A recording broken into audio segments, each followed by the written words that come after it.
The alarm doesn't start with a siren. It starts with a scream. A deep, guttural roar shatters the quiet of the sanctuary's western yard. Keepers drop their gear. Birds take flight. The troop's mid-morning calm explodes into chaos. Thabo lunges first, fists slamming the ground, lip curled, eyes locked on Makari. Makari doesn't back down. He's younger, leaner, but faster. He charges shoulder first, and the two males collide in a violent tangle of fur and fury. Mara Ellis hears the commotion before the call hits the radio. Yard 3, male conflict escalating. It's Makari and Thabo. She's already moving, sprinting down the corridor toward the reinforced observation deck. Her boots slap concrete, clipboard forgotten behind her. The enclosure's visual feed flickers to life as she rounds the corner. On screen, 2 rescued males, both survivors of separate poaching operations, now locked in a brutal contest of dominance. Makari throws the first open-hand strike. Thabo answers with a chest beat so loud it rattles the walls. "Seal secondary gates," Mara snaps. "We isolate them now." "Where's Kosa?" a junior keeper shouts. That's when the camera pans wide.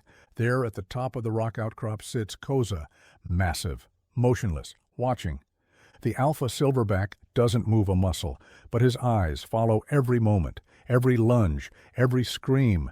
Makari and Thabo slam into the perimeter wall. Hard, the structure holds, but not without tremor. Staff flinch. One keeper radios backup. Another prepares a deterrent noise device. Mara lifts a hand. "No one goes in," she says. "Not yet." The troop scatters around the edges, juveniles crying, females herding them away. And still, Kosa sits. He is a legend among the staff. Older, scarred. Once considered too traumatized to integrate into a troop. Until he led one, without force, without fear. But he's never interfered before, never needed to. Thabo tackles Makari into a wall of hanging ropes. Makari shrieks. Blood smears the mesh. Panic rises in the control room. "We need to sedate one of them," someone says. But then Kosa moves. A quiet ripple passes through the troop. His massive body lowers from the rock outcrop with the grace of falling stone. Step by step he descends toward the fray. The tension in the air is electric. Staff freeze. Hands hover over emergency triggers. "He's going in," someone whispers. Mara leans forward, heart hammering. This isn't protocol, this is Kosa. And what he does next will change everything. Kosa doesn't run. He walks. Each step is deliberate, heavy, ground-shaking. The 2 fighting males, Makari and Thabo, don't see him at first. They're locked in their spiral of rage, arms swinging, chests heaving. The air reeks of sweat, adrenaline, and the sharp edge of fear. Then Thabo glances over his shoulder, and everything stops. Kosa is less than 15 feet away. Makari pulls back, panting, blood dripping from a cut near his brow. He turns and freezes. Kosa stands between them, massive, unblinking. He doesn't bare his teeth, doesn't roar. He simply lifts his chin and squares his chest, projecting something deeper than strength. Authority. In the observation booth, Mara Ellis doesn't blink. "Is he going to break it up or escalate it?" someone asks. She doesn't answer. Inside the yard, the other guerrillas retreat into the foliage, peeking out from behind climbing structures and boulders. The troop knows what's happening. Makari lifts his hands, fists clenched, chest still rising. Kosa takes one step forward. Makari flinches, just slightly. Thabo drops to all fours and circles, low and slow, testing the angle. His body is still tight, ready to explode again. Kosa looks at him, just looks. A single deep rumble comes from the alpha's chest. Not a warning, a message. Enough. And then Makari lunges. Faster than anyone expected, he dives for Thabo with renewed rage. Staff scream. Hands reach for sedatives. But before contact, Kosa moves. He doesn't strike. He catches Makari mid-lunge, one arm wrapping around the young male's chest, the other anchoring his legs. It's not an attack, it's a restraint. Makari thrashes, screeching, writhing in Kosa's grip, but Kosa holds firm, no blows, no bared teeth, just strength, contained, controlled. Mara's voice is barely audible. He's holding him like a juvenile. Thabo watches, stunned. Kosa shifts his weight slightly, pulling Makari's struggling body into his own. He makes a deep, vibrating hum, one the troop hasn't heard in months. It's the same sound Kosa made when he fostered 2 orphans last year. A sound meant to calm. Makari slowly begins to still. His screams soften, his limbs go slack. And when Kosa finally lets go, Makari doesn't run. He just lowers himself to the ground, breathing hard, eyes wide. Kosa turns, faces Thabo now. Thabo drops his head, submits, no resistance. Not one blow was exchanged. Yet the fight is over. The yard is silent except for the heavy rhythm of breath. In the control room, no one moves, no one speaks. Mara finally exhales. He didn't dominate them, she whispers. He disarmed them. Outside, Kosa steps back into the center of the yard. He turns in a slow circle, meeting the eyes of every gorilla watching. Then, without a sound, he returns to the rock and sits. Kosa sits. The yard is silent. Makari remains where he collapsed, breathing hard, head low, chest rising and falling like a drumbeat. Thabo keeps his distance, crouched by the climbing frame, eyes flicking between the two.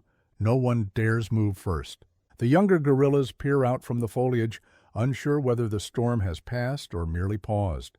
Kosa watches them all, not with dominance, not with threat, with stillness.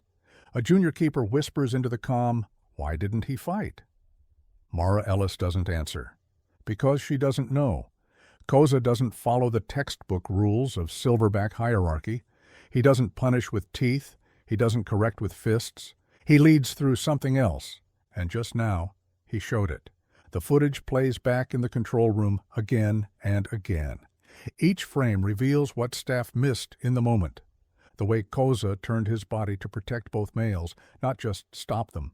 The hum he used, low, resonant, not aggressive, calming, almost paternal. The way he waited for Makari to choose stillness instead of forcing it. He held him like a brother, someone says. No, Mara replies, like a father. Makari shifts in the yard. He stands, shaky. His eyes flick toward Kosa. No fear, just uncertainty. Thabo moves next. He doesn't challenge. He approaches and gently touches Makari's shoulder. The troop murmurs. 2 males, once enemies, now share space. Kosa watches but doesn't interfere. His job is done. Mara slowly steps away from the observation glass. The fear is gone, replaced by something rarer. Awe. That evening, after the troop has been secured and the yard cleaned, the footage is reviewed by the sanctuary's behavioral team. A primatologist leans forward, jaw slack. That's not just de-escalation, that's emotional mediation. He didn't just stop a fight, someone else adds, he redirected a trauma response. Because these aren't wild gorillas. They're survivors. Each one bears invisible wounds, memories of cages, beatings, hunger. And Kosa, more than any of them, knows what those scars do.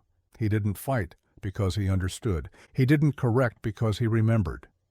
Mara rewatches the moment Kosa restrained Makari. His hands weren't fists. They were arms of safety, a decision.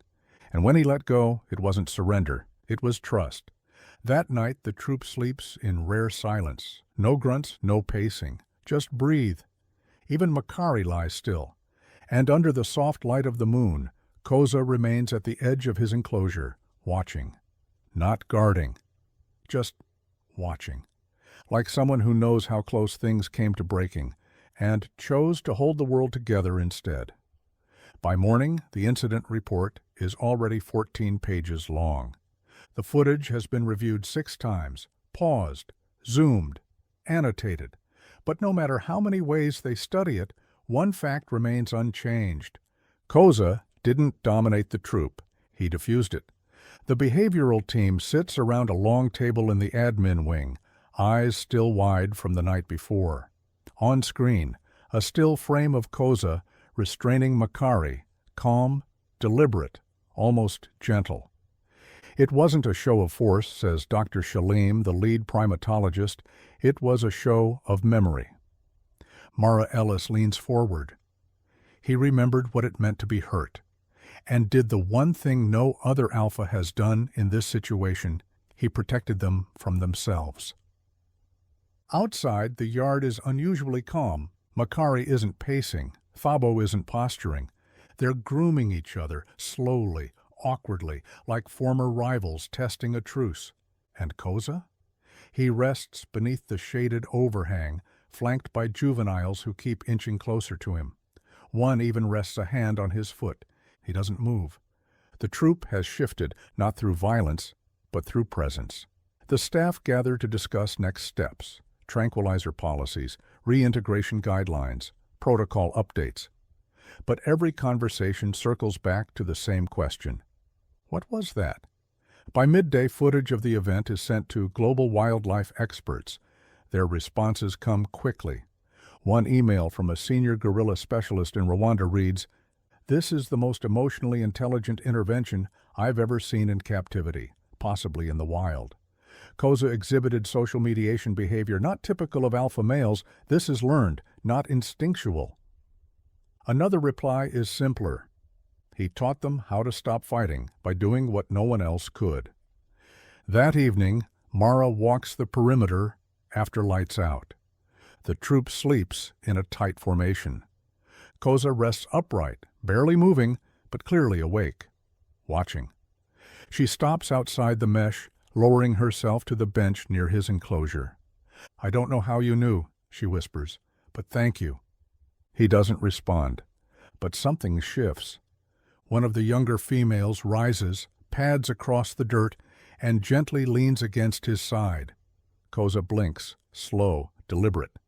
Not dominance, not detachment, leadership. In the observation log, Mara writes only one line. He reset the hierarchy without lifting a hand. The video is posted quietly, no flashy title, no dramatic music, just time-stamped footage from a security feed in Yard 3, Kosa stepping between two fighting males, then wrapping Makari in an impossibly calm restraint. Within hours, it's everywhere.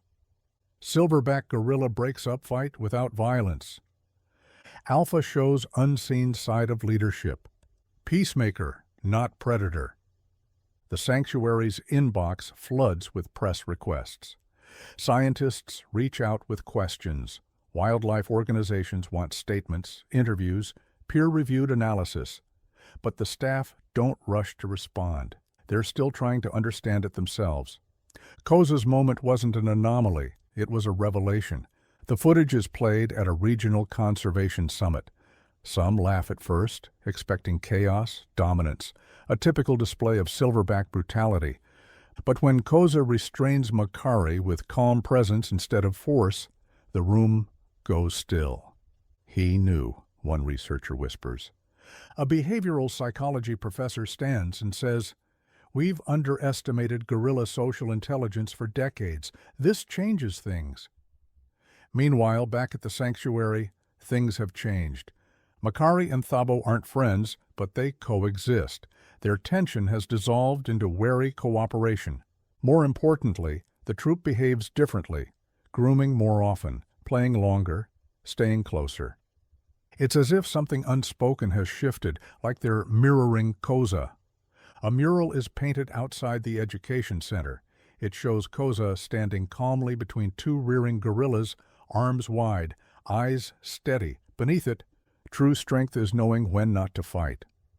Visitors stop and stare. Some cry. One little boy asks, "Did he teach the others?" Mara Ellis, standing nearby, smiles softly. Number he showed them. Sanctuary policy begins to evolve, no longer just focused on physical rehabilitation, but emotional memory. Trauma-informed troop dynamics become standard. Conflict monitoring is redefined. Kosa becomes a case study, but inside the yard he's still just Kosa, still sitting quietly on his perch, still watching, still leading, not with power, with presence. Months later, during a thunderstorm, one of the youngest juveniles is startled by the booming skies. She cries out and darts across the enclosure. Kosa lowers himself beside her. No sound, no show, just shelter. She leans into him, tiny fingers clutching his fur, and for a moment it's clear. He's not just an alpha. He's a keeper of calm. And his silence says more than most voices ever could. We expect alphas to roar, to fight, to conquer. But Kosa taught us something deeper. That real strength doesn't always charge, it steps between. That dominance doesn't demand submission, it creates stillness. And in the moment when everyone expected violence, he gave them something they'd never seen before, not fear, but peace. Drop a comment. Have you ever seen an animal show emotional control in a way that shocked you? Like this video if Kosa's leadership changed how you view gorillas and what power really looks like. Share this story with someone who thinks strength is only shown through force. Subscribe for more real animal stories that reveal not just survival, but soul. Because sometimes the loudest message is the one never shouted.